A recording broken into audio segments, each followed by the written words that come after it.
Bueno, ahí estamos. Bueno, hoy vamos a arrancar con los casos que quedaron pendientes, ¿sí? Los casos que estuvimos nombrando un poco. No sé si ustedes ya lo leyeron, vieron los videos, algunos dijeron que sí.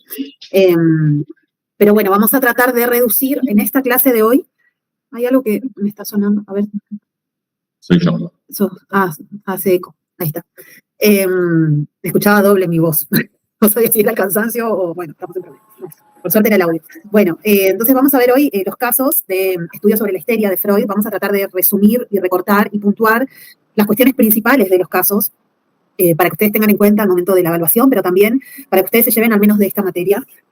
Son casos que, a pesar de estar en la antesala, podríamos decir, del psicoanálisis, anticipan, cada uno de ellos, algunos conceptos que son luego fundamentales para el psicoanálisis en sí, que fue creando Freud. Cuando vimos un poco interpretación de los sueños, decíamos que a partir de ahí hay algo que se instala más fuertemente como el psicoanálisis propiamente dicho, y piensen que esto es aún en los tiempos en los que Freud estaba como médico neurólogo, ¿sí? En trabajo y en conjunto, incluso Estudios sobre la histeria es un libro que escribe en conjunto con Breuer, que bueno, ustedes saben la historia de ellos, ¿no? De amistad, de mentoría y luego fractura sentimental y de colegas, a partir, bueno, del desprendimiento que va teniendo Freud respecto de lo que Breuer sostenía y de lo que la sociedad médica de la época sostenía, ¿no? Como hegemónico.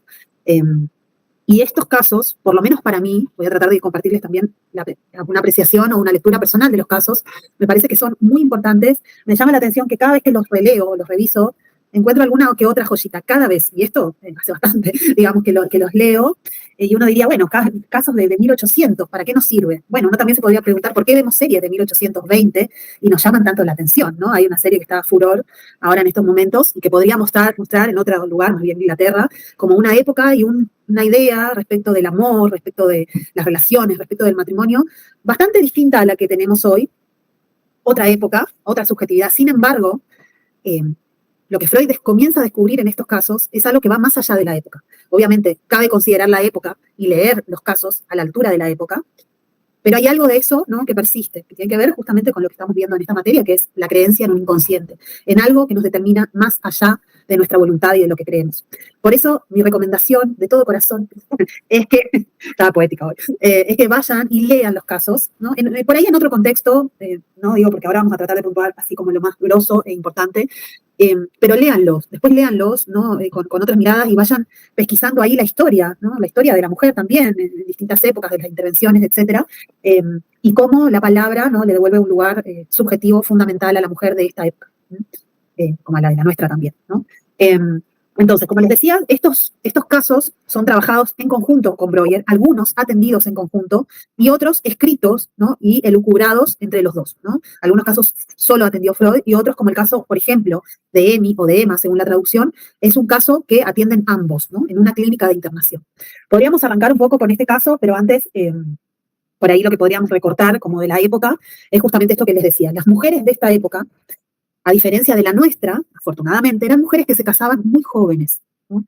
Que se casaban muy jóvenes y con los hombres que se casaban en general, tenían que ser hombres con una alta posición social y económica. En general, eran matrimonios, no se los decía así, ¿no?, pero sutilmente armados, ¿no?, armados por las familias, presentados por las familias.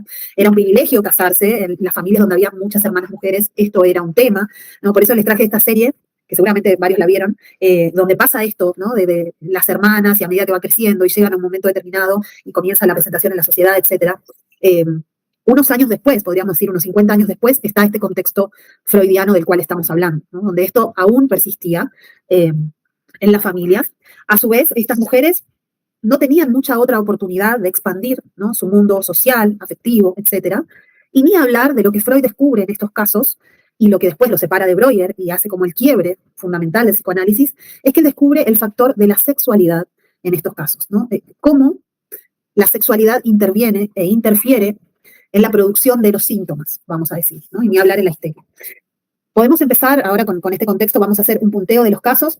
Si quieren, hacemos así cortecitos entre caso y caso, si quieren aportar o preguntar, igual pueden levantar la mano también si surge, pero para tratar de ir abordando estos casos. El caso que no vamos a ver nosotros es el caso de Ana O, que es el primer caso, digamos, emblemático, paradigmático de esta antesala del psicoanálisis o de la historia del psicoanálisis, incluso que podríamos decir que da pie un poco a el método catártico. ¿Qué quiere decir? Es decir, que más allá de la hipnosis, la posibilidad de poner en palabras como la posibilidad de cura, ¿no? Ana O incluso le sugiere a Breuer que, bueno, podría llamarse, ¿no?, la cura por la palabra o la limpieza de chimenea, ¿no? Son dos nominaciones que ella le sugiere a Breuer en su momento como para nombrar eso que estaba pasando, ¿no? El método catártico con hipnosis, es decir, la reacción, la descarga a partir de palabra de los recuerdos y los afectos penosos, obviamente con el método que era el método de la época, como lo habíamos dicho en su momento, que era el método de la hipnosis, ¿no?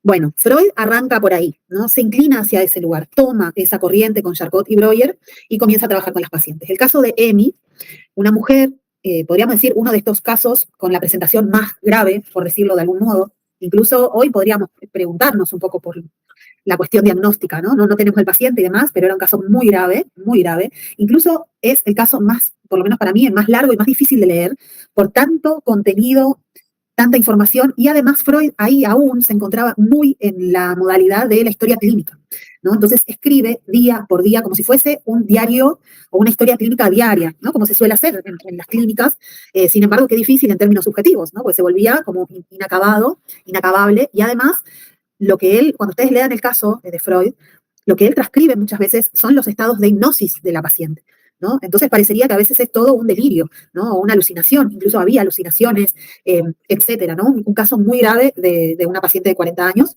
que, bueno, tenía, vamos a decir, varios síntomas, por decirlo así, síntomas físicos y síntomas psíquicos, y todas estas pacientes, lo que sucedía en la época es que no se encontraba un factor biológico concreto que dé cuenta de una enfermedad que pueda explicar, ¿no? Entonces entraban en una gran bolsa que era la enfermedad de los nervios, y después una gran bolsa que era la histeria, como la enfermedad de las mujeres solamente, y un poco sin tratamiento, ¿no? Hasta que, bueno, aparece este método. Los tratamientos, si ustedes investigan un poco la historia de la histeria, eran muy invasivos, ¿no? Hay como un salto epistemológico entre Hipócrates y Freud, entre que la histeria era una enfermedad de los ovarios, que se sostuvo casi tajantemente en el ámbito médico en todo ese tiempo, ¿no? Piensen en la distancia temporal, hasta que Freud dice, bueno, esto no tiene que ver con los ovarios, y le puede pasar a los hombres también, ¿no? Sino que tiene que ver con la sexualidad, ¿no? Empieza a ir por otro lado, y empieza, bueno, ahí a romper ciertos paradigmas respecto del conocimiento científico, ¿no? De la época. El caso de Amy se presenta así, ¿no? Con mucha gravedad. Vamos a decir que es un caso que está envuelto en muchas tragedias, ¿no? Muchas situaciones trágicas. Ya de entrada, ella era hermana de 14, eran 14 en total, de los cuales quedaban solo 4 hermanos vivos. O sea, ya eso da cuenta de una historia infantil repleta de enfermedades, muertes, tragedias, situaciones abusivas, incluso hasta por momentos de torturas, ¿no? Situaciones que podríamos ver desde afuera como muy graves y muy trágicas respecto de la infancia, ¿no?, de Amy a lo largo de toda su vida. Freud un poco hace como cierta diferenciación entre algunos de sus síntomas, como los tics que ella tenía. Él decía que era como un sonido inarticulado, una especie de grito de gallo silvestre. No sé cómo es ese grito, siempre me lo imagino como un cocorocó, pero no sé cómo será, ¿no? Si ustedes lo saben, que es el grito de un sonido así de gallo silvestre, por favor compartan, es una información que queda ahí. Ella tenía un tic frente a cada situación que él la tomaba de sorpresa, reaccionaba con ese grito, esa especie de tic, y también con una fórmula protectora, y decía una frase, estése ahí, quédese quieto, ¿no? Y con las manos crispadas, era como una especie de acto protector, podríamos decir, para que no se enrieden con ese punto. Eso por un lado, y él ubica esta cuestión principalmente, ¿no?, con todos esos sustos y esos episodios, ¿no?, que ha tenido a lo largo de su vida durante la infancia, ¿no?, que han generado un efecto traumático, ¿no? Un efecto traumático que la llevaba a reaccionar de este modo. Por otro lado, también aparece ahí otra cuestión, que es un poco el dolor en las piernas, el dolor en el andar, y una fatiga y un cansancio extremo que a veces no le permitía ni moverse, ¿no? Entonces, esos son los primeros síntomas, y un poco más adelante comienza a despejarse un tercer síntoma, podríamos decir así. Lo separo didácticamente porque son muchas cuestiones las que le pasaban a Amy, pero como para que puedan ordenarlo más didácticamente. Un tercer síntoma que a Freud le comienza a estructurar un poco la idea de cómo se constituye una histeria, ¿no? Que aparecen los dolores de estómago, el vómito, la repugnancia, el asco, ¿no? Estos son los 3 síntomas o las 3 presentaciones, ¿no?, principales que tenía Emmy cuando Freud la conoce. Una de las primeras cuestiones que este caso le enseña a Freud, una de las primeras cuestiones que es fundamental tener en cuenta, este caso lo saca un poco del fin médico que él tenía, ¿no? Porque esta era una paciente que incluso se restringía, digamos, ¿no?, el agua, comer. Por eso digo, hoy podríamos preguntarnos un poco sobre el diagnóstico, por todas estas cuestiones. Pero Freud lo que hacía es, instruía, ¿no?, le daba instrucciones, ¿no? Le daba instrucciones. Usted tiene que beber agua. A partir de ahora va a tomar, no sé, 2 litros de agua y va a comer esto que es más sano para usted. Le daba una dieta, le indicaba masajes. En esa época se usaba mucho baños de agua fría, de agua caliente, hidroterapia, ¿no? Todo ese tipo de indicaciones Freud le daba, los cuales parecería, Freud decía, que hacían el efecto contrario, ¿no? Mientras más él instruía o instrucciones daba, peor, ¿no?, se volvía el estado del síntoma, ¿no? Uno diría, bueno, anda, ¿no les pasa a ustedes que le dicen, anda y hacete un masajito, te va a venir re bien? Bueno, van, se hacen el masaje y a la media hora salen y sí, la vida, ¿no? Aparece la vida y el dolor a veces va más allá del masaje. Estaría bueno igual hoy un masaje, la verdad, pero un poco lo que Freud descubre ahí es que no va por el tratamiento del cuerpo, ¿no? Que las instrucciones en ese sentido, al contrario, empujaban otra cuestión, ¿no? Entonces, ahí Freud dice, bueno, entonces, si no sirven las instrucciones, ¿por dónde vamos, no? Bueno, comienza con el método que estaba practicando con Breuer, ¿no? La hipnosis con el método catártico. Ya lo habíamos hablado de esto un poco así al pasar, que Freud se nombraba a sí mismo un mal hipnotizador, pero en realidad, lo que podríamos decir, que él lo dice de ese modo, lo que podríamos deducir, es que en realidad él era el che pibe en esa época de Breuer, ¿no? Era el médico, el residente que recién empieza y que uno dice, llama al otro, ¿no? Freud ocupaba ese lugar, no era conocido, no tenía el prestigio. Entonces, justamente la hipnosis, como lo hemos dicho, funciona por sugestión, ¿no? Es decir, quien ejerce la hipnosis tiene que tener un poder para el sujeto que está enfrente. Es decir, el sujeto tiene que atribuirle un poder y así es como funciona la sugestión, ¿no? Entonces, para Breuer él decía 2 palabras y esto funcionaba. A Freud no le funcionaba, él se consideraba como mal hipnotizador y dice, bueno, ¿y qué hago? Entonces, bueno, hable, ¿no? Como un poco el método catártico despojado, abre acciones sin la hipnosis, ¿no? Bueno, y eso comenzó a ser la antesala de lo que después él va a nombrar como asociación libre. La antesala, ¿por qué? Porque la abreacción es descargue, y a medida que descargaba en este caso Emmy, lo que Freud buscaba era la solución, y buscaba el recuerdo, la solución y el recuerdo. Y para eso, como buen médico, lo que hacía era preguntaba, interrumpía. No, de eso no me diga de eso porque quiero saber de esto, ¿no? Quiero saber de aquello, ¿no? Y justamente ahí lo que pasaba es que se levantaban las resistencias. Entonces, a partir de ahí, él comienza a descubrir esto, dejar hablar, ¿no? Dejar de instruir, ¿no? Dejar de interrumpir. Esas son las 3 cuestiones, podríamos decir, que ubica en el caso de Emmy principalmente, ¿no? Que las interrupciones no funcionaban, que las instrucciones no solo que no funcionaban, sino que eran contraproducentes, tenían un efecto contrario en los síntomas conversivos, como vamos a ver más adelante, ¿no? El síntoma de la histeria. Es como si alimentara al monstruo, ¿no? Instruir, alimentar al monstruo, ¿no? Y que la elegancia, por un lado, va a decir, porque en esa época era elegante, ¿no? Poder ejercer desde la hipnosis y lograr el efecto de la oración, de esos recuerdos tan tapados de la historia, etcétera, la elegancia y la eficacia de la hipnosis se iba perdiendo. Para él eso dejaba de tener valor, ¿no? Esto es un poco lo que enseña este primer caso, ¿no? Que hay síntomas conversivos y que hay efectos de sucesos o de hechos, estoy tratando de decir otra palabra que no sea traumático, para no confundir, de hechos trágicos en la vida de un sujeto, ¿no? Comienza aversivos también, sí, buen sinónimo, exacto, ¿no? Y digo, ubicar la diferencia de lo que estuvimos pensando hasta ahora entre trauma mecánico y trauma psíquico, porque fíjense que en Emmy hay un montón de tragedias. Pero ¿cuál, y esto abro pregunta para no decirlo, cuál ubica Freud que en Emmy es el factor eficaz para el trauma psíquico? Más allá de todo eso que le pasó en su infancia. Sí, Eleonora. Me parece que la muerte de su esposo, ¿no? Muy bien. ¿Por qué? Porque fue, o sea, ella lo vio morir y así le pasó lo mismo con su mamá, que la había visto primero que se cayó en el piso, parecía muerta, después volvió a verla caída en el piso y ahí estaba muerta realmente. O sea, y después la sugestionaba la sirvienta con un tema de, o la señora que la cuidaba, no me acuerdo bien, bueno, como que le decía algo de la muerte, como que la asustaba, pobre. Todo eso, ¿no? A ver, Eduardo. La abstinencia sexual. Muy bien, exactamente, exactamente. Con la muerte del marido, y todo eso, Leonora, sí, ¿no? Por eso quise diferenciar didácticamente, por un lado, eso que ha sido trágico, y que ha sido terrible, y que ha sido horrible para Emi, que ha generado efectos. Pero en términos de trauma psíquico, ¿no? Y en términos de síntoma conversivo, Freud lo que ubica ahí es que hay algo del orden sexual y que tiene que ver en el caso de Emi con una absoluta abstinencia. Y él va a decir, ojo, no solo en el acto.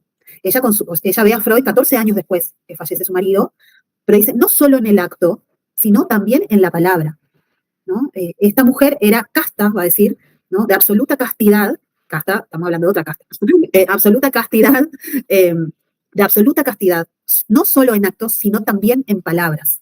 Ella en ningún momento, ni bajo hipnosis, ni en ninguna ocasión, hablaba o confesaba, ¿no? Él decía así todo poético, no hablaba o confesaba íntimamente nada del orden sexual, ¿no? Era muy joven también cuando quedó viuda, exactamente, y el hombre era muy mayor. Entonces, ¿no? Uno podría ahí, bueno, imaginar un montón de cuestiones, ¿no? Abrir un montón de cuestiones que no están escritas, pero un hombre muy mayor, ¿no? Que se muere muy rápidamente apenas se casan. Ella muy joven, sin ningún tipo de conocimiento respecto a la sexualidad, se encuentra en estas coordenadas, ¿no? Entonces, ¿qué pasaba con la sexualidad, ¿no? ¿Cómo era vivida, ¿no? Absolutamente en castidad, va a decir. Entonces, ahí él ubica un punto muy importante en Emi, que es el punto de la sexualidad. Ahí está el factor, va a decir, para que el síntoma conversivo se deposite ahí, ¿no? Ahí estaba el factor fundamental, y él va a decir, bueno, que con esta paciente hubo lo que él también ubica, ¿no? La abracción, la descarga, el poder hablar, hubo una considerable mejoría, va a decir, pero que tenía muy poco efecto duradero.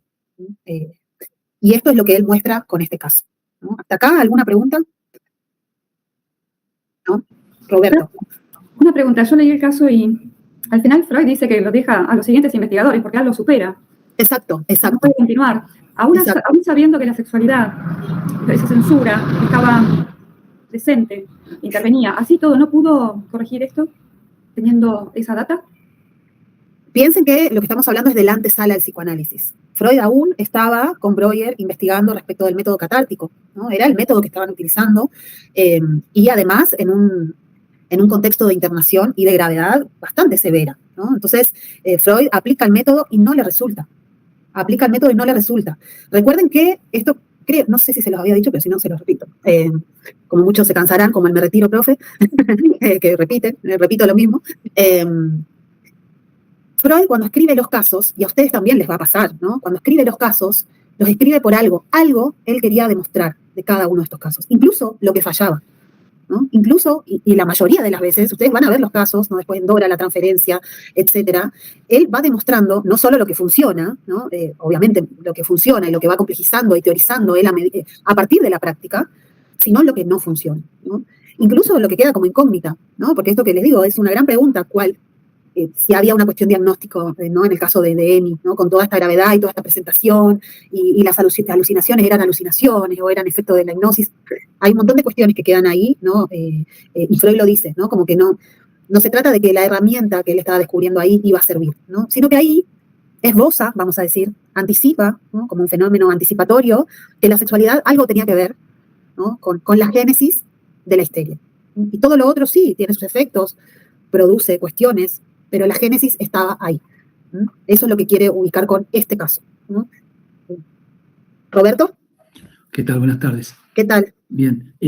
Yo, si mal no recuerdo, alguna vez hablaron de como una visión amplia de la sexualidad, digamos, ¿no? Que no se identificaba como con el acto sexual o la genitalidad. Eso en este momento no estaba todavía, era sexualidad porque no tenía relaciones y no lo ponía en palabras, digamos, eso que le pasaba. Sí, lo hemos hablado un poco, creo que la vez anterior, ¿no? Esto que Freud, incluso en todo este tiempo, y hay un primer Freud, podríamos decir, ¿no? Que concebía no solo la sexualidad, sino también la cuestión de los recuerdos y la solución en términos más concretos, más reales, ¿no? Aún no estaba la idea de la fantasía, o no estaba muy instalado esto de lo perdido que venimos nombrando, ¿no? El deseo inconsciente, que tiene que ver con algo que no está, que no existe, que está perdido, ¿no?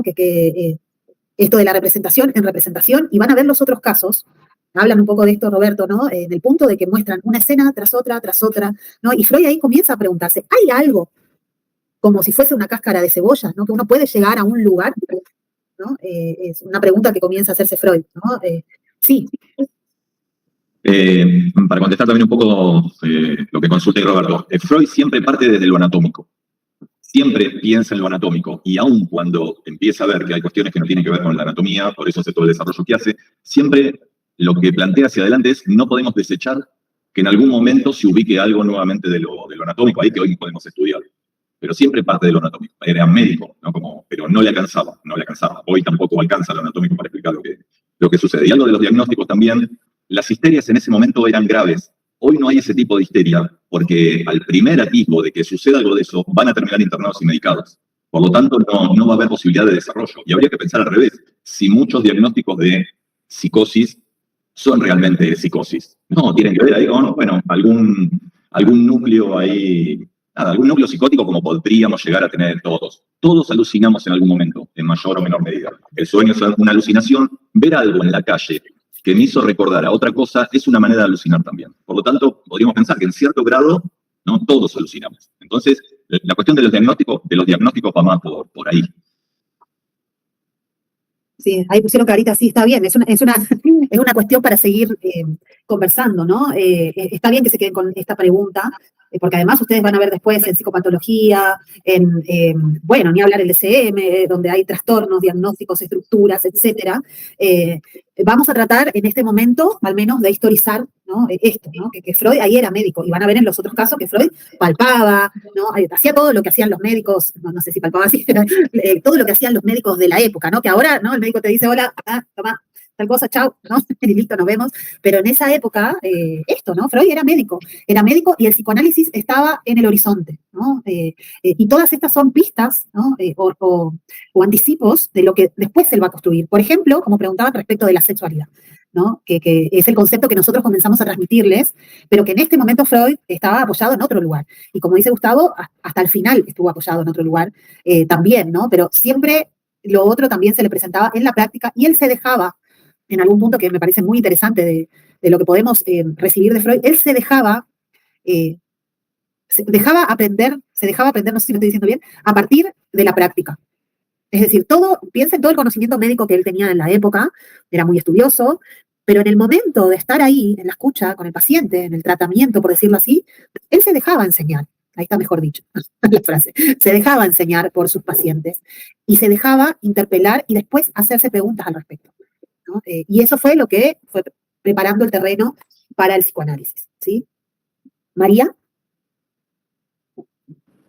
Sí, profe, a propósito de este tema de la sexualidad de estas mujeres, hay una película que se llama Histeria, justamente, que es de la creación de los juguetes sexuales, del primer Consolador, y muestra cómo los médicos justamente dan intervención, en principio, manualmente, y después logran la creación de un artefacto que, bueno, justamente muestra cómo un médico veía afectada su propia salud, ya que atendía a las pacientes de forma manual, y bueno, justamente tenía un amigo que estaba en la creación de un instrumento electrónico y bueno, lo adaptan a esto. Y más que nada ahí se ve cómo eran tratadas las mujeres, que justamente quedaban viudas muy jóvenes, algunas por otras cuestiones. Y bueno, justamente la palabra, el nombre de la película lo dice, ¿no? Histeria. Así que está muy bueno y ahí se ve muy claro esto que dicen, este concepto así de la sexualidad trunca, si se quiere, que tenían estas mujeres. Sí, de la sexualidad ligada netamente a lo genital, ¿no? En ese punto, a lo genital por un lado o a la reproducción por el otro, ¿no? Eso aún sigue vigente, ¿no? Pero en esa época médicamente estaba muy sostenido. Muy buena la referencia, la voy a buscar, no la vi, así que la voy a buscar, está bueno. Sí, está en Google, en YouTube, perdón, y está, bueno, en Google también, es del año 2011 la película. No, mirá vos, qué bueno, buena data, buenísimo, gracias. Muy bien. Seguimos un poquito. Como Freud les decía, los casos que él muestra y que presenta ahí son bien distintos unos de otros, y eso está bueno y es muy enseñante. Por ejemplo, el caso de Catalina, podríamos decir, a diferencia de Emi, una chica muy joven, 17 años, ¿no? Pero que no es un tratamiento, no es una internación, ni es un periodo largo de consultas, ¿no? Y esta idea del psicoanálisis que dura para toda la vida, y qué sé yo. Freud muestra ahí, en un sencillo caso, cómo en un encuentro, la palabra que encuentra una vía en ese momento aún, de descarga, ¿no? Y de ligazón con algo de lo propio, produce efectos. Podríamos decir hoy efectos analíticos, ¿no? Efectos analíticos, en una conversación.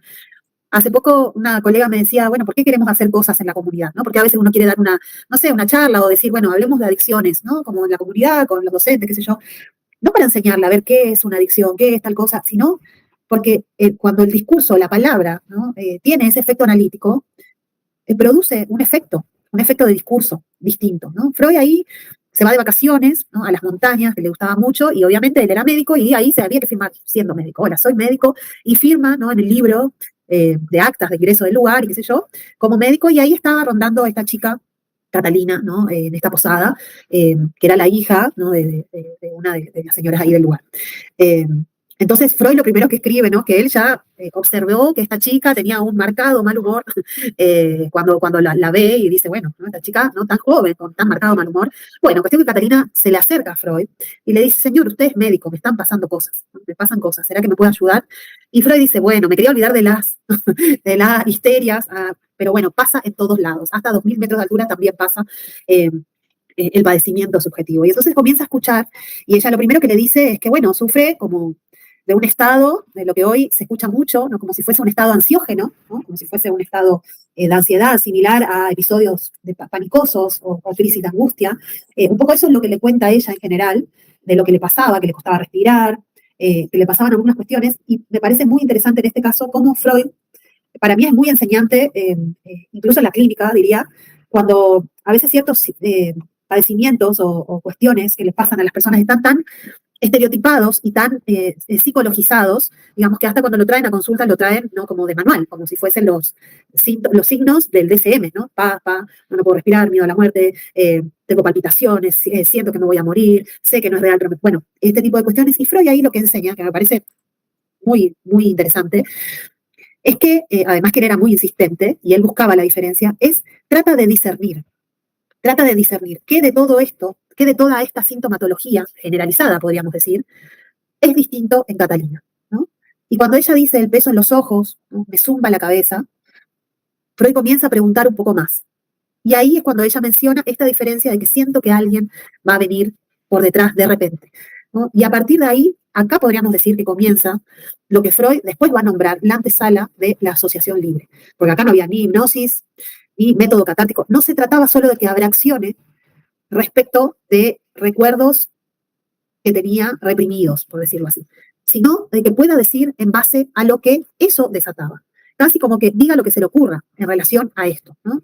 ¿Qué se le ocurre en relación a esto, ¿no?, de los ojos? Y ahí aparece esta cuestión que les decía antes, lo de las escenas, ¿no? Las escenas, y ahí de nuevo Freud introduce, o se pregunta, por decirlo así, esta cuestión que hablábamos con el primer caso, ¿no?, esta cuestión de la sexualidad, ¿no?, de la sexualidad, y de nuevo, ahora, en términos más concretos, ¿no? Catalina se encuentra con una situación, ¿no?, con su prima y con su tío, que bueno, después Freud ya saben, ¿no?, notas al pie, por eso siempre les digo, notas al pie, hay que leerlas, porque incluso tiene definiciones de notas al pie larguísimas de Freud. Freud releía sus textos y explicaba y argumentaba con lo que traía de años posteriores de teorización. Entonces, hay textos que incluso este es uno que tiene muchísimas notas al pie, donde las notas al pie son de ediciones posteriores, que aclaran, bueno, esto tiene que ver, el saber no sabido tiene que ver con esto que digo más adelante en tal texto, es muy interesante. Entonces, después Freud aclara, ¿no?, que se trataba de su padre, nada más ni nada menos que de su padre, esta situación, ¿no? Esta situación incestuosa, vamos a decir, ¿no?, entre esta prima y este padre, que la remite a otras situaciones por ella vivenciadas, previas, ¿no?, situaciones más bien infantiles, previas, ¿no?, a un momento, va a decir Freud, donde ella ya puede tener cierto conocimiento respecto de la sexualidad, ¿no? Entonces, lo que Freud ubica acá es que las escenas anteriores fueron vividas con un malestar difuso, ¿no? Y esas escenas anteriores, vividas por Catarina, digamos, entraron como en un periodo, y ahí él va a nombrar, como después nombra también en varios casos, ¿no?, el periodo de incubación. Recuerden, Freud médico utilizaba, y es muy gráfico pensarlo incluso así, ¿no?, como en un periodo de incubación, donde eso queda, ¿no?, de una manera ahí agazapado, hasta que una nueva escena, que se encuentra ligada al momento actual de Catalina, ¿no?, donde puede tener cierto conocimiento de qué estaba pasando entre este padre y esta prima, eso desata, ¿no?, o enlaza la otra serie de escenas. Pero justamente como no se puede ligar esa cuestión, lo que sucede es el síntoma en el cuerpo, ¿no? Primero los vómitos, el asco, la repugnancia, y después un desplazamiento a esto que es como una crisis, ¿no?, más ansiógena. Este caso es muy interesante para pensar la cuestión del trauma en dos tiempos, ¿no? O los dos tiempos del trauma. Es muy importante para pensar eso. Un primer tiempo donde Freud consideraba que el hecho hasta ahí efectivamente había sucedido, entonces se trataba de buscar el hecho concreto, un periodo de incubación y un segundo momento, ¿no?, donde hay alguna concepción de la sexualidad que enlaza ¿no? Las escenas anteriores. Lo que Freud ubica acá también en este caso, que es muy importante, es que la advertencia de lo sucedido no le quita el malestar, ¿no? Pero lo que hace es justamente la reducción, no sé cómo decirlo, o un efecto, él dice que, lo dice algo así, ¿no? Que como que fue impresionante que en ese único encuentro, que él incluso es un diálogo que él transcribe, ¿no? Él trata de transcribirlo lo más textual posible, lo van a ver escrito en forma de diálogo. Fíjense que son formas muy distintas de escribir de Freud, hasta que él encuentra su forma, que ya después van a poder pescar un poco más, por ejemplo, con el caso de Dora, que podríamos decir que ahí aparece más su estilo de escritura. Acá él estaba buscando, ¿no? Pasa de la historia clínica a la transcripción casi literal de un diálogo, de un encuentro con Catalina, ¿no? Y en lo que él ubica es impresionante el efecto, ¿no? En el rostro de esta chica, ¿no? Y ahí, de nuevo, esto que aparece muchas veces en Freud, y más en estos casos, es que él buscaba la solución, como si fuese que la cura iba por el lado, o de recuperar el recuerdo y sacarlo a flote, o solucionar el problema, ¿no? Y que ahí vendría la cura. Y da cuenta ahí que no se trata de eso solamente, que hay algo de eso que es necesario, no es sin eso, pero no es solamente eso. Antesala de lo que sería el psicoanálisis. De nuevo, para no quedarnos en que el psicoanálisis se trata de buscar de las profundidades del mar eso que está reprimido y sacarlo a flote, cura, ¿no? O de propiciar una solución para la vida real concreta del paciente, cura. No va por ahí. Él da cuenta que hay algo más, que más adelante lo veremos. Bien, ¿hasta ahí? ¿Preguntas? ¿Comentarios? Voy lo más rápido posible. Bien, seguimos con... Yo voy a hacer una acotación, que Sí. yo, con lo que había nombrado antes, el tema de la humildad de Freud, ¿no? Porque, o sea, veo esto que él, bueno, voy a seguir trabajándolo, o sea, no tenía como una, o yo lo que observo, ¿no? Por ahí, por lo que había leído, que él dice, hay algo que yo ya superé, que yo le echaba la culpa al paciente, cuando leí el caso del sueño de Irma, y después yo, bueno, yo ya lo superé, dice. Bueno, ahí Freud, hay dos textos, podríamos decir, que son como, no sé, pero esta es una apreciación, no lo anoten. Por lo menos para mí hay dos textos donde Freud es como muy, es como que él mismo da las indicaciones de lo que él mismo hizo y lo que no hay que hacer, ¿no? Que es Consejos al médico, que es un Freud bien concreto, bien directivo, ¿no? Que habla de la técnica propiamente del psicoanálisis, texto posterior a Interpretación de los sueños, donde habla de la abstinencia, habla de la neutralidad, habla de la asociación libre, habla de la regla fundamental, habla del médico como espejo, habla de un montón de cuestiones que ustedes ven que él se tropezó con eso, ¿no? En ese sentido, comparto, pero también él quería saber, ¿no? Quería saber, también quería ocupar un lugar, así como era humilde, era ambicioso, y eso también, digamos, le permitió, de nuevo, una apreciación, ¿no? Que estamos leyendo en base a una biografía y a una obra, pero haciendo una lectura, pero bueno, hay que llegar a lo que él logró escribiendo y pensando, ¿no? Había mucha ambición, mucho deseo, ¿no? De trascender con el psicoanálisis. De hecho, lo logró, podríamos decir, ¿no? Bastante, ¿no? Estamos hablando de 1800 y estamos 2026 aún discutiendo, ¿no? Y se seguirá discutiendo a Freud, ¿no? Aunque sea para criticarlo, ¿no? Bien. Me quedé pensando en esto de la humildad, pero es una buena apreciación como para ir pensando. Bueno, el siguiente caso que Freud presenta acá es Miss Lucy. Podríamos decir que este caso, así como Catarina, se corre de los clásicos casos de la época de Freud y de Breuer, ¿no? Que eran mujeres burguesas de alta posición económica, en general llevadas por las familias o internadas o ya en algún tratamiento médico, y a partir del tratamiento médico eran recomendadas con Freud o eran atendidas médicamente con Freud, y él le decía, bueno, podemos probar con este método, ¿no? Probemos, ¿no? Y probaba. El caso de Miss Lucy se corre un poco de esta lógica porque Miss Lucy era una institutriz de 24 años, es decir, que trabajaba, era una mujer independiente, y que va por recomendación de un amigo médico de Freud, a verlo a Freud, porque ella tenía un problema de rinitis severo que se estaba tratando, por el cual no tenía olfato. Ella no tenía olfato, pero su síntoma, ¿cuál era? ¿Tenía que ver con el olor a quemado? Sí, harina quemada. Tabaco quemado. Muy bien. No tenía olfato, pero tenía una sensación olfativa, no cualquiera, penosa. Esto es muy importante porque a veces repetimos como, ¿no? Logro ciertas cosas, pero acá la cuestión era la pena, ¿no? Por un lado la pena, y por el otro, vamos a decir, como Isabel, la satisfacción. Pero lo dejamos ahí como muy al brochecito, que producía esa sensación, ¿no? La afectaba, la imposibilitaba la vida. Y como decía Gustavo hoy, que me parece muy importante, es lo que pasa hoy, ¿no? Hay algo que ha sido suficiente, podríamos decir el síntoma, hasta un momento. Y llega un momento en el cual uno dice, ya no me es suficiente, tengo que consultar. Y uno pregunta, ¿qué te trae a venir acá, pero ahora? Es una pregunta muy importante para hacer en la clínica, ¿no? ¿Qué te trae a consultar ahora? No, porque yo tendría que haber venido desde los tardes, ¿y ahora? ¿Qué te trajo ahora, no? A consultar. Es como muy rica en el sentido de, no importa si no sabe, probablemente no sabe o puede decir algo al respecto, pero hay un punto en el cual ese síntoma deja de funcionar, ¿no? Porque, de nuevo, el síntoma es una solución, ¿no? Viene a sustituir algo, viene a solucionar algo. A veces es mejor que duela la pierna a que duela la psiquis, el alma, el ánimo, ¿no? Todos sinónimos que usaba Freud en esa época. Entonces, Lucy viene por esto, ¿no? Es decir, la sensación ya era lo suficientemente penosa para no permitirle tener una vida, ¿no? Le afectaba su trabajo, le afectaba todas sus decisiones, etc. Entonces consulta con Freud, ella es quien le paga a Freud también, una cuestión como, ¿no? Freud elige casos así, bueno, ahí se cruzan de nuevo varias escenas. Bueno, el primer síntoma, vamos a decir, o la presentación manifiesta, recuerdan el sueño, manifiesto y latente, la presentación manifiesta es el olor a panecillos quemados o harina quemada, de acuerdo a la traducción que tengan, esa sensación penosa que no la dejaba en paz. Esa era la presentación, y digo manifiesta, ¿por qué? Porque a medida que comienza a hablar con Freud, lo primero que ocurre con Miss Lucy, y que esto a Freud no le deja opción, es que no funcionaba la hipnosis, ¿no? Para nada. En ningún momento Lucy fue, le paga a un médico y dice, no, le decía, no funciona, ¿no? Entonces, Freud dice, bueno, hable, también prueba, ¿no? En ese momento preguntaban un poco por el apremio, y Freud dice, a ver, ¿qué puedo hacer, no? Si lo que funciona es la sugestión, en esta época era como lo que funcionaba, era sugestionar, y que el poder esté en el médico para extraer el contenido oculto y consciente de la persona. Y entonces, ¿qué puedo hacer? Y se acuerda de un colega, Bernheim, ¿no? Que utilizaba el método del apremio, que era como una especie de, lo que podríamos decir hoy, una especie de imposición de manos, ¿no? Utilizar un recurso de la época, ¿no? Apoyar la mano en la frente y decir, a partir de este momento usted se va a acordar de lo que cree que no se acuerda, o va a traer su recuerdo, como no ejercer esa sugestión. Funcionó muy poco, ¿no? Y casi nada, entonces él tuvo que quitar todos esos recursos y pedirle, ¿no? A Miss Lucy que se recueste en el diván, que se relaje y que hable, ¿no?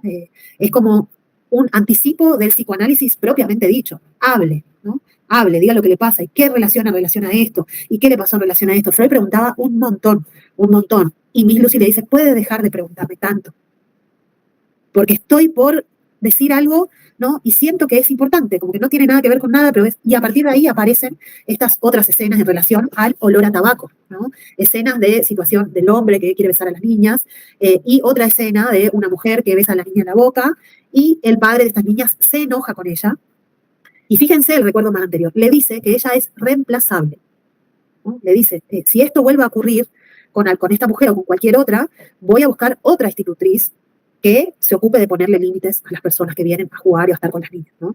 Entonces le marca ahí a Miss Lucy, ¿no? Y ahí aparece el síntoma, le marca, usted es reemplazable, usted no es un amor correspondido, usted no va a poder sustituir a la madre de estas niñas, a la cual le prometió en su lecho de muerte que iba a cuidar a estas niñas, y cuidar a estas niñas se ligaba también con el amor a este hombre, ¿no?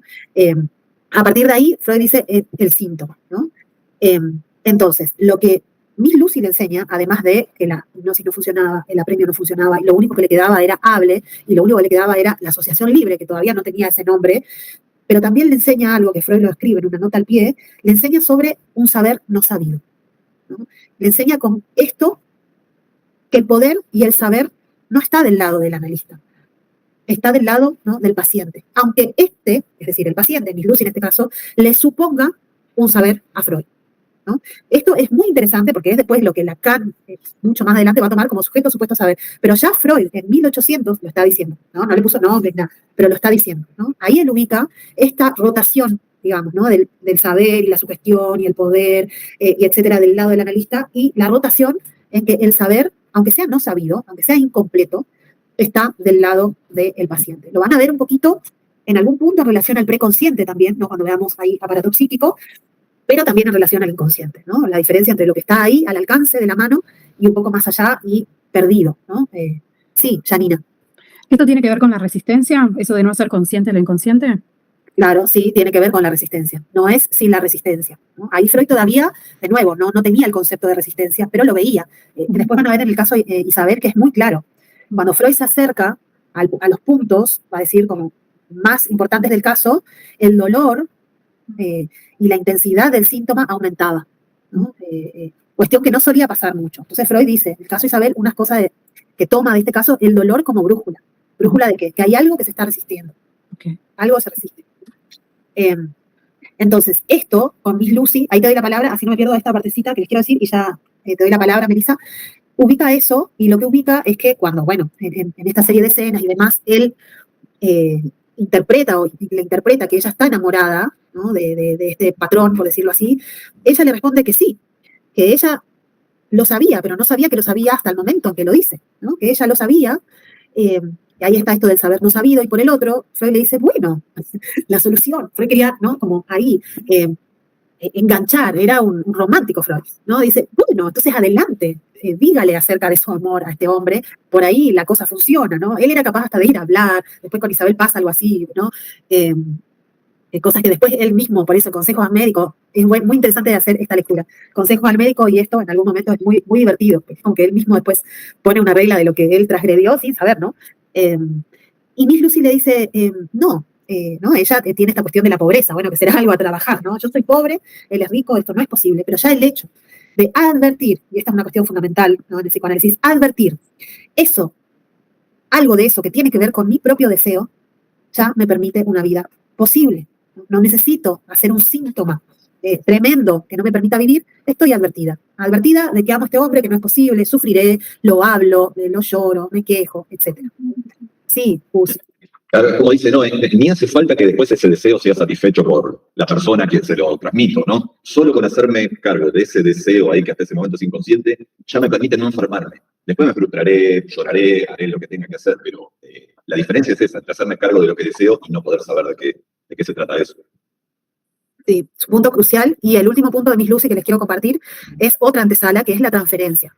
Freud ahí dice, no, respecto del olor a tabaco, él dice, bueno, no hay que desestimar que estamos hablando de una serie de hombres importantes en su vida, ¿no? Como que aparece como una serie de hombres que en algún punto tienen una relación con el afecto, ¿no? Y entonces dice, bueno, ¿qué tendrá que ver que yo fume tabaco?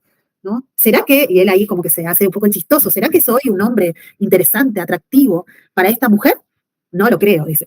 No, hay algo de lo inconsciente ahí, ¿no? Y podríamos decir, hay algo de la transferencia ahí, cuando Freud dice esto, ¿no? Muy interesante para pensar, ¿no? Esto de, a ver, lo tenemos más adelante, ¿no?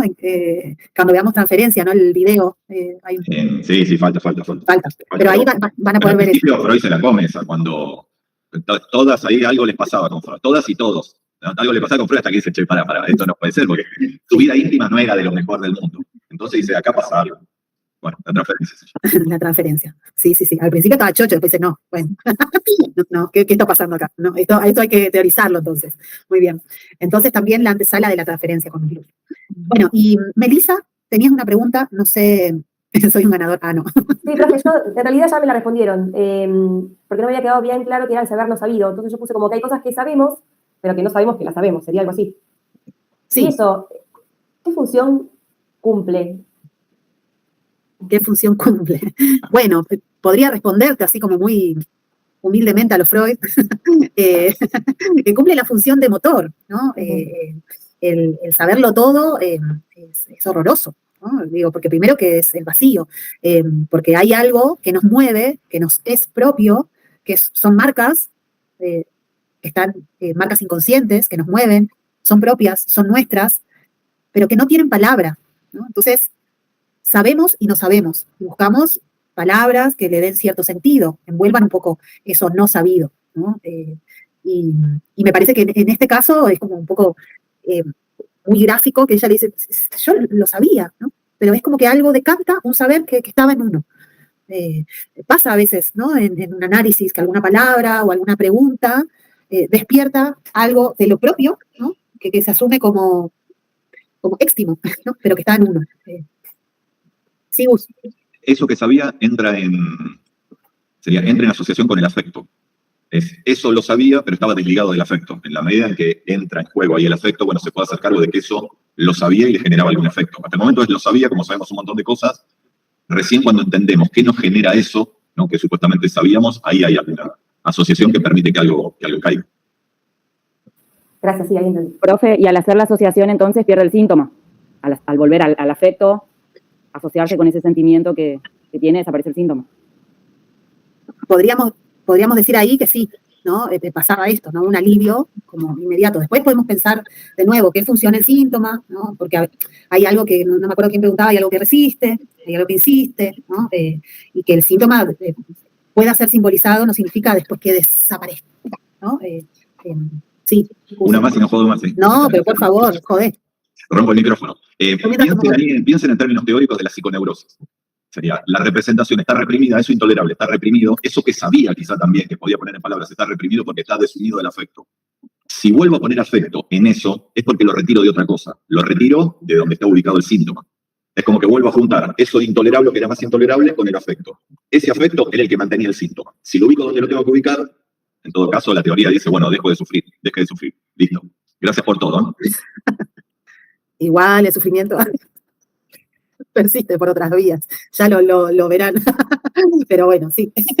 Bueno, el último caso, que no lo tienen en el video, si me confirman, no está en ningún campus, no tienen Elizabeth o Isabel.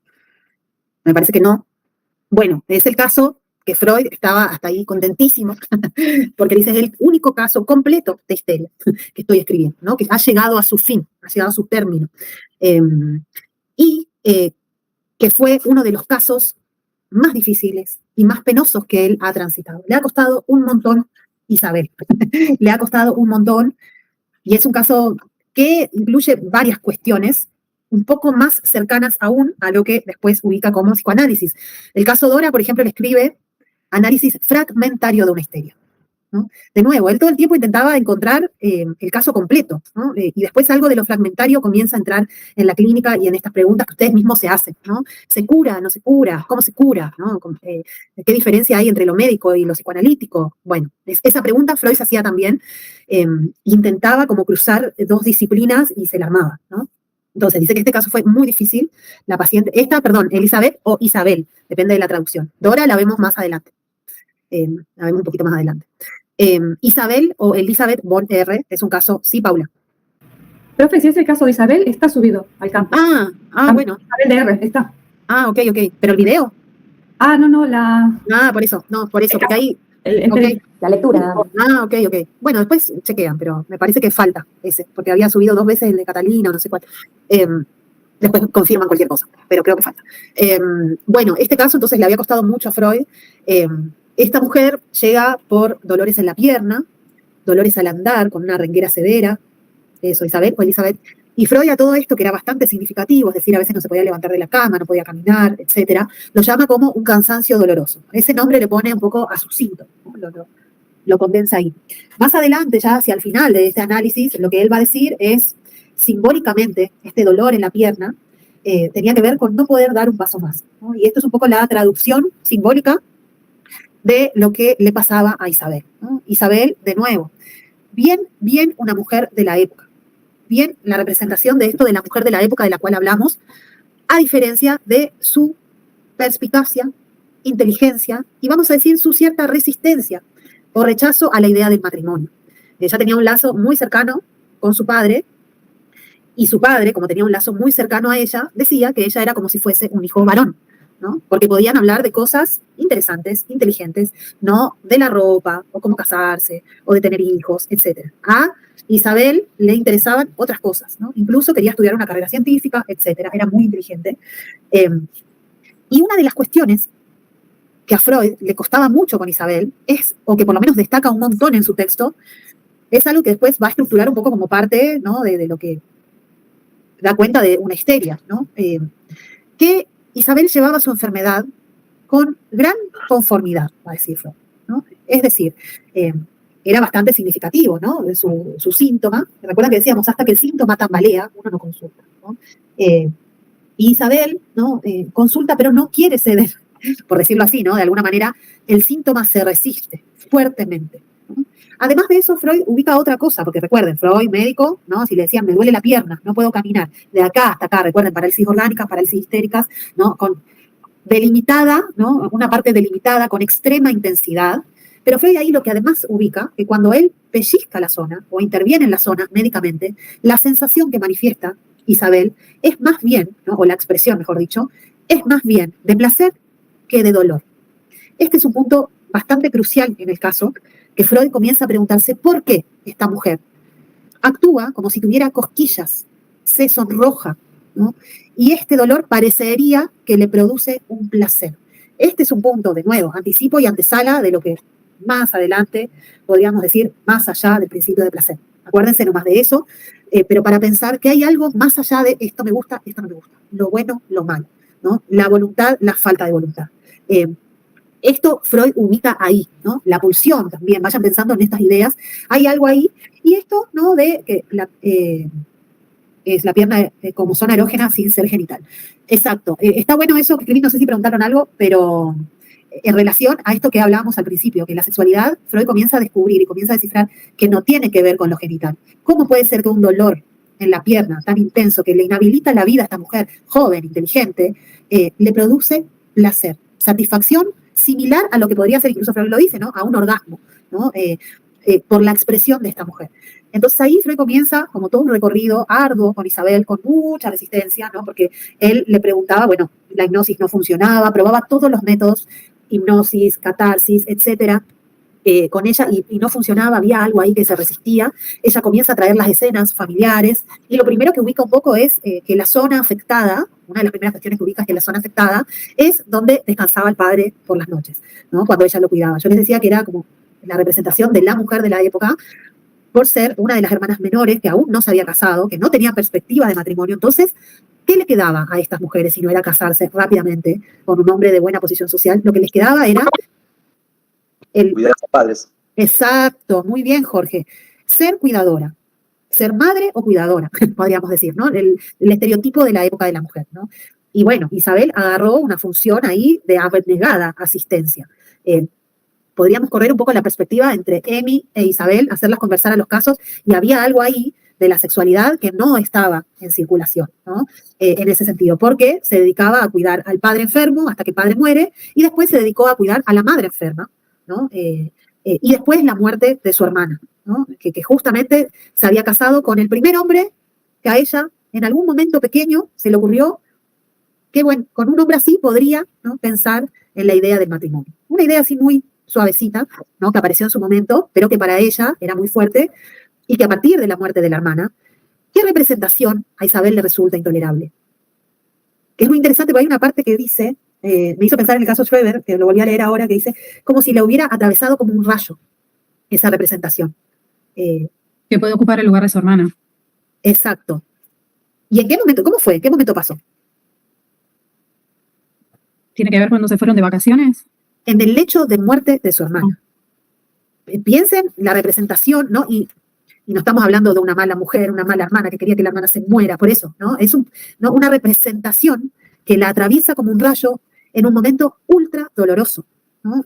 Tenía una relación muy especial con esta hermana, ¿no? Incluso era la madrina de su hijo, había todo un afecto ahí, pero detrás había representaciones intolerables, y esta era una de ellas. Freud no podía desanudar esa representación, no aparecía hasta que en un momento vía esto que les decía, el dolor como brújula. Freud descubre esto, en este caso, el dolor como brújula. Cuando algo de su dolor se intensificaba, él insistía por ahí, ¿no? Ubicaba que había algo ahí, entonces buscaba la manera de ir por ese lado. Cuando aparece, a partir de todas estas situaciones, la representación de un joven, por primera vez extraño a la familia, ¿no? Que le despierta a algo y comienza a establecer un cierto lazo con Isabel. Y miren lo que dice, por eso los choques, ¿no? Como si fuesen choques de planetas, ¿no? Lo que dice Isabel en ese momento. Cuando había alcanzado la máxima intensidad del sentimiento por este hombre, llega a su casa y ¿qué pasa? Su padre había... Exacto. No se aprovecha que no llegó a tiempo. Exacto. Todas situaciones, es distintas escenas que llevan a este punto, ¿no? De que la representación intolerable se divorcie absolutamente, es decir, era antagónico que el deseo esté cerca del querer, ¿no? Ella tenía una misión en la vida que era asistir y cuidar, ¿no? A sus seres queridos y a su padre y a su madre, y que no les pase nada, y que esa era su misión en la vida. Y por otro lado estaba el deseo, ¿no? Que irrumpe, le pasó, a un chico le gustó, ¿no? Y cuando alcanza la mayor intensidad, el padre enfermo. Ese es el modelo, ¿no? De Isabel, que después, frente a esta situación, ¿no? Que la hermana muere, la atraviesa de todos modos, ¿no? Y es tan intolerable, porque eso no es sostenido, no es posible en su vida, ¿no? Consciente, que divorcia absolutamente, ¿no? Reprime la representación, ¿no? Y justamente aparece el síntoma conversivo. Todo el afecto libidinal, podríamos decir, ¿no? Todo el afecto erótico, erógeno, se deposita en la pierna, ¿no? Este es un caso que es muy interesante, cómo Freud explica el mecanismo de conversión, ¿no? Ustedes si leen, incluso si leen, porque también estuve viendo un poco acá el resumen que les había hecho hace bastante, cómo él acá explica muy bien la cuestión de la conversión. Es muy importante, y también esto que les quiero leer, cómo comienza a afinar su método a través del descubrimiento, y justamente esto que les decía, por capas sucesivas del material psíquico, pero ya no como si fuese, ¿no?, capas de cebolla, sino en términos arqueológicos. Vieron que la arqueología, ahí Freud comienza a utilizar mucho esta analogía, a partir de Isabel, que en la arqueología, cuando encuentran algo, no es el todo, ¿no? Y es muy delicada la búsqueda, y a partir de ese efecto, o de ese sustituto, podríamos decir, o de ese pedacito, ¿no?, es que se puede construir una vida, ¿no?, o una historia, ¿no? Bueno, corroborar, ¿quién podría corroborar? ¿No? Pero a partir de ahí él comienza a pensar esto y explica el mecanismo propiamente dicho de la conversión, ¿no? Que ustedes ya lo estuvieron viendo un poco en el conflicto psíquico, ¿no? ¿Qué pasa con la representación, con el afecto? ¿Qué función ahí cumple la defensa? ¿No? Etcétera. Así que bueno, hasta ahí con los casos, preguntas, comentarios. Lo que hablamos hoy es lo que vamos a considerar al momento del examen, ¿sí? Que ustedes puedan ubicar las cuestiones que fue pescando Freud como antesala de lo que va a ser el psicoanálisis. No les vamos a preguntar cuántos hermanos tenía Emi, ¿no? ¿Qué momento el hermano de Emi le tiró un sapo y se asustó? ¿No? Eso no. Pero sí las cuestiones cruciales, ¿no? Pues se van a acordar del sapo. Sí, muy buena clase, ¿no? La verdad. Voy a venir más seguido. Voy a venir seguido a tomar clases contigo. Gracias. Metió nitro la profe. Metió nitro a full. Quería tomar mate, estaba esperando que pregunte para llegar. Muy bueno, che, muy bueno. Bueno, si no tienen preguntas, nos vemos la semana que viene. Empezamos con la unidad 4, que es aparato psíquico. Muy bien. Gracias. ¿Listo? Nos vemos. Gracias por nada.